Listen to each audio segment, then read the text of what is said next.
You are Locked On Cardinals, your daily Arizona Cardinals podcast.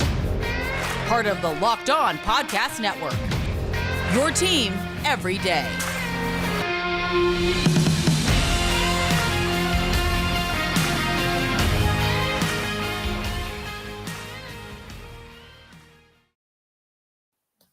I think the game's still happening, but it was over at halftime. Alex Clancy, Locked On Cardinals.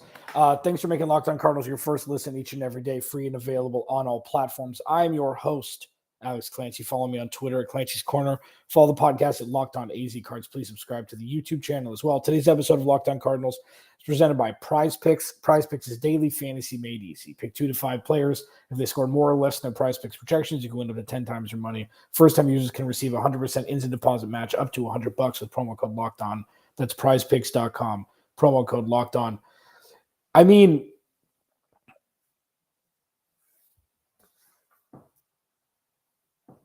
the hell was that? So there's a couple different ways we can look at this, okay? And I will talk about one positive in the final segment. But these first two segments will be pretty tough. The Cardinals get blanked in the second half, and it seems like after that one touchdown drive, that was it. Adjustments were not made. The team looked like they threw in the towel after San Francisco scored that first touchdown in the second half. And there's a couple different ways we can look at this, and you could choose your own adventure on this. One, do we just blame the injuries? Do we just blame all this on the injuries? Kyler Murray, Hollywood Brown, Zach Ertz, the offensive line. Isaiah Simmons was hobbled momentarily. Zaven Collins, same way. Rondale Moore got hurt on the first play of the game, it seemed. Do we just chalk this up to injuries? And are we just going to chalk it up to injuries for the rest of the year?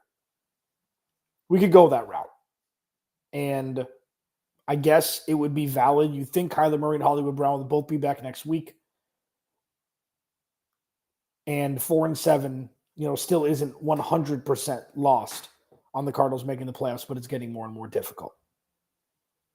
We could do that. We could chalk it up to injury. Do you want to do that? I feel like that's giving up. I feel like that's a scapegoat because everybody's injured. And yes, the Cardinals' offensive line is battered. I don't want to do that. And I don't think that's the right thing to do at this point.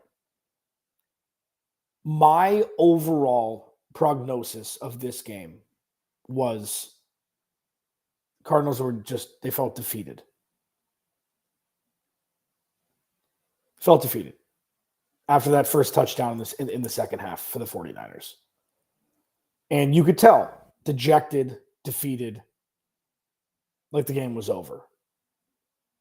And there's a couple of different ways you can look at that. One of which doesn't seem very popular, is Cliff Kingsbury just doesn't have this team mentally prepared for if anything ever goes wrong. You could use that. You could use it as Steve Keim didn't build a roster that could withstand a few injuries and still be competitive. You could use that. You could use the Cardinals are just a losing organization and this is just what they're used to. Or you can look at this and say, I didn't see this coming. And that's me. I didn't see a complete lay down second half coming. I didn't. And the fever pitch of it was George Kittle's catch and run down the sideline for a touchdown when people just gave up. Just gave up. And it's dejecting. It's dejecting to get absolutely embarrassed on a national stage where the season was in the balance with enough offensive pieces to make more waves than they did. It's dejecting. Not all hope is lost. Still, 6 games to go. But the second half was kind of like a microcosm of what we saw during the second half of last season. Once things go wrong, there's no There's no combatants for it. There's no fight back.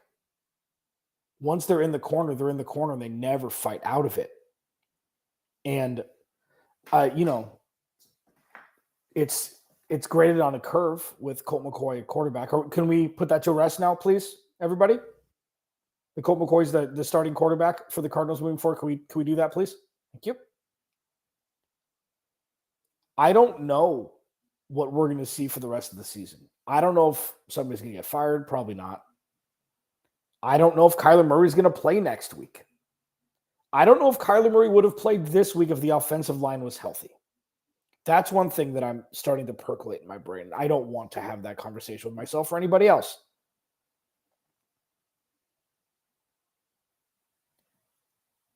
All I do know is something is wrong with this team, regardless of regardless of who's playing, regardless of who's healthy and who's not. There's something wrong with this team. And there's been something a little bit off with this team for the last 4 years, and we can't put a finger on it, or we don't want to put a finger on it. And this is just another example of dysfunction. And it sucks because I don't like talking about this stuff. I don't. I will. I have no problem talking about it over and over and over again. But tonight was an example of a team that just gave up. And when a team gives up, I, at least, always blame coach. I always blame front office. I always blame stability. I always blame that because that is a coach's main job, is to have his or her team ready for battle and to not give up. And the Cardinals flat out gave up. So again, I don't care who's hurt. I don't care who the quarterback is. The Cardinals gave up, and that is institutional, not the players on the field. Locked On Cardinals, your team every day. Thanks for making Locked On Cardinals your first listen. It's a tough loss, man. It's a tough loss. Going a little bit more in depth into the loss in the next segment, and then I'm going to give an entire segment, a short one, but an entire segment to one player who truly stood out today and is really starting to solidify himself as an absolute player for this team. I'll talk about that next, Locked On Cardinals. Turo. Turo is one of my favorite companies to use, and now they are actually sponsors for this podcast. Turo is the world's largest car-sharing company. With Turo, you can book any car you want, wherever you want it, from a community of hosts. You can browse a huge selection of vehicles for just about any location or budget. Okay. You can find them in the US, the UK, Canada, and coming soon to Australia as well. Book a spacious SUV or minivan for a family road trip. Get a classic or luxury car for a special event, birthday, or holiday. Find affordable economy cars if you're on a budget and just need to get from A to B. You can test drive the new, electric vehicle you've had your eye on to see how it fits in your everyday life. Many Turo hosts can even deliver the car right to you. Every trip is backed by liability insurance. Terms, conditions, and exclusions apply. And I also get to talk about Prize Picks. Okay. Prize Picks makes daily fantasy easy. Less than 60 seconds, man. You pick 2 to 5 players, and if they'll score more or less than their Prize Picks projections, you can win up to 10 times your cheese on any entry. No competing against other players. It's just you versus the projections available. Prize Picks offers projections on any sport that you watch. It includes NFL, NBA, MLB, NHL, PGA, et cetera, et cetera, et cetera. Safe and fast withdrawals, currently operational in 30 states and Canada. Download the PrizePicks app or go to prizepicks.com to sign up and play daily fantasy sports. First-time users can receive a 100% instant deposit match up to $100 with promo code Locked On. Don't forget to enter promo code Locked On and sign up for an instant deposit match up to $100. Cardinals lose in somewhat embarrassing fashion in the second half. And I don't know why there was no emotion in the second half. Like, you're starting to see the season fade away. And if the Cardinals win 6 games, 7 games this year, very uncomfortable conversations will be had. And things that can act as redeeming qualities in tough situations are playing hard to the last whistle. Like the Cardinals gave up. They gave up. Vance Joseph was outmanned. Cliff Kingsbury, we've seen the same stuff. We've seen the same stuff from Cliff for 4 years. Flashes of brilliance, long periods of inadequacy. I got into a bunch of disagreements, I guess, on Twitter tonight about the defense versus the offense. How the defense is more talented than I give it credit for, and the offense isn't as talented. And with no pass rush, which makes any quarterback look like Joe Montana, and a cornerback room that is one of the weakest in the NFL, I'm not sure how we can look at the defense and say it's got more talent than the offense. And because of that, I'm not sure why people are calling for Vance Joseph when Vance Joseph doesn't have a whole lot to work with compared to other defensive coordinators in the NFL. And the offense doesn't do the defense a whole lot of, doesn't give them a whole lot of help when you're only putting up 10 points. So it could be scheme. It could be Vance Joseph getting his lunch eaten. But if you're not given talent to utilize, I don't know what a coordinator is supposed to do. Yes, Zaven Collins has taken a step forward in his second year. Yes, Isaiah Simmons has been fine. He's not a Pro Bowler. He wasn't worthy of the number 8 overall pick through 3 years. The only surefire players on the defense who are world beaters every week, Buda Baker, end list. Just because Zaven Collins has gotten better in his second year, has been a solid addition to this team, doesn't mean he's a Pro Bowler, doesn't mean he's a world beater. Tell me where the pass rush was. Name the players in the pass rush room. Help me. So just because players have gotten better from last year to this year doesn't mean they're Pro Bowlers. Doesn't mean they can be relied upon every week. And even if Vance Joseph didn't have the perfect scheme tonight, and even if Jimmy Garoppolo picked him apart because he had all the time in the world to do so, you tell me what more Vance Joseph is supposed to do. You tell me.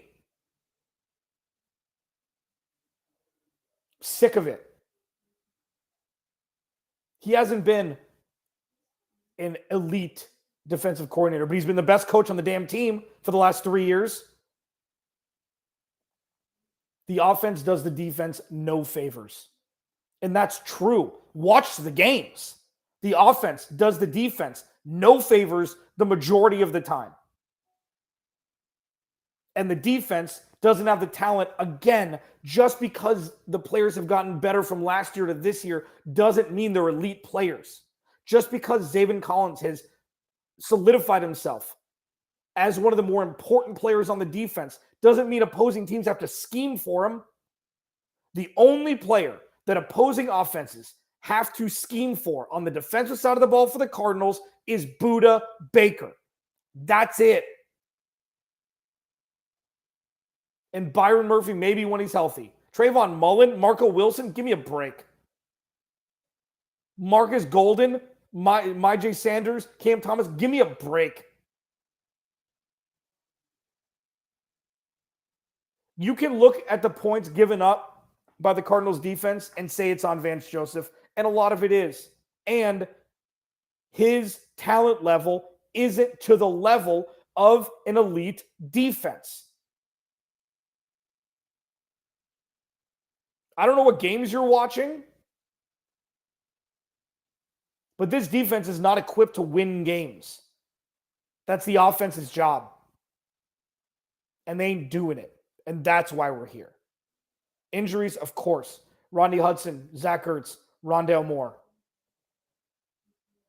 It's a lot. Kyler Murray, obviously. It's a lot. Justin Pugh, Will Hernandez. But the defense has a ceiling. The offense shouldn't. The defense has a ceiling. with the talent that they have. The offense should not. Locked On Cardinals, thanks for hanging out. I'm just sick of it, man. I'm sick of it. I'm sick of people expecting the defense to be better than they are when they were completely neglected this offseason.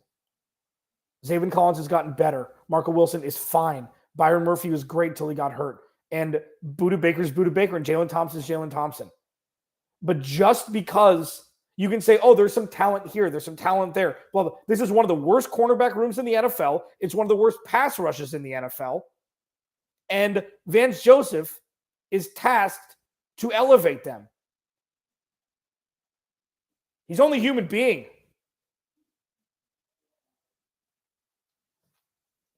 If Vance Joseph is the first to get fired, I might boycott this team. Alex Clancy, Locked On Cardinals. There is a huge bright spot. And I'm not going to say I was late to the party, but I was late to become a truther. Let's put it that way. And I'm on board now. I'll talk about it next. Locked On Cardinals, your team every day. I get to go local here. You know, if you live in a sunny state like ours in Arizona, it's very likely that you've had a few people stop by offering you free solar. The truth is, many of these companies aren't local because they're using misleading tactics and end up overcharging homeowners. If you've considered solar but something felt off, then you're going to love today's sponsor. My Solar Nerd's mission is simple: help you get the best solar system to fit your needs. The guys at mysolarnerd.com are local and understand the nuances of going solar and AZ. They've been doing this for a while and understand that an educated customer is a happy one. Their no pressure approach will make sure all your questions once your questions get answered, once you're ready, they'll put their industry knowledge to work for you by choosing the best equipment, warranties, and Better Business Bureau accredited installers. Our listeners will get a $50 Amazon gift card when they book a no commitment evaluation. This promotion is only for our listeners who are homeowners. So visit mysolarnerd.com. It's like Locked On in their How Did You Hear About Us section. Make the switch to solar on your terms. Start the research process by visiting mysolarnerd.com today and show Locked On some love by letting them know we sent you. Folks, going solar doesn't need to be complicated. mysolarnerd.com makes it easy.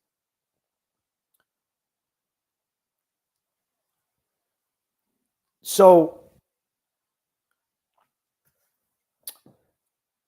I was going into tonight. I mean, I had some time to prepare for, the outcome of this game. And I was thinking, like, what were the redeeming qualities from tonight? I try to think about that. What were the redeeming qualities? What were the positive takeaways? And I have one, but I want to put a button on everything I've talked about so far.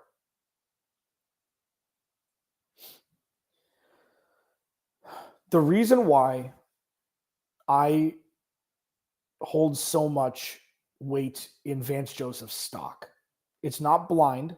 It's not because of my disdain for Cliff Kingsbury. It's because this offseason, he was set up to fail if a failure of one side of the ball were to happen. There are very few truths in this world, one of which, that is a truth, is that the Cardinals didn't do much on the defensive side of the ball aside from drafting 2 rookies in the 3rd round this entire offseason. That's it. That's what they did. And they signed Nick Vigil. Sweet. Traded for Trayvon Mullen Jr. Awesome. He's been good. The offense has been the focal point. They traded for Hollywood Brown in the 1st round, drafted Trey McBride, extended Cliff Kingsbury, extended Kyler Murray. This was supposed to be the strength of the team. And now there just isn't the strength of this team. And injuries have been an issue for sure. Absolutely. But that's not an original story. You have one of the best wide receivers in the NFL. You have an offensive guru, I think. Is that what people call him still? Who, should be able to maneuver around an offensive line that's lesser than because of injury. Is that unfair to talk about? Maybe. But when you're looking at the issues and why they're happening, with the amount of attention that's been paid to the offensive side of the ball, which is true. I don't know why people deflect against that. They could have drafted a defensive lineman in the 1st round. They could have drafted a center. They could have drafted an edge rusher, but they didn't. They traded for a wide receiver. Could have drafted an offensive lineman. Could have drafted an edge rusher. Could have drafted a corner in the second round. They didn't. They drafted a tight end. So you tell me where the focal point should be looked at when things go wrong.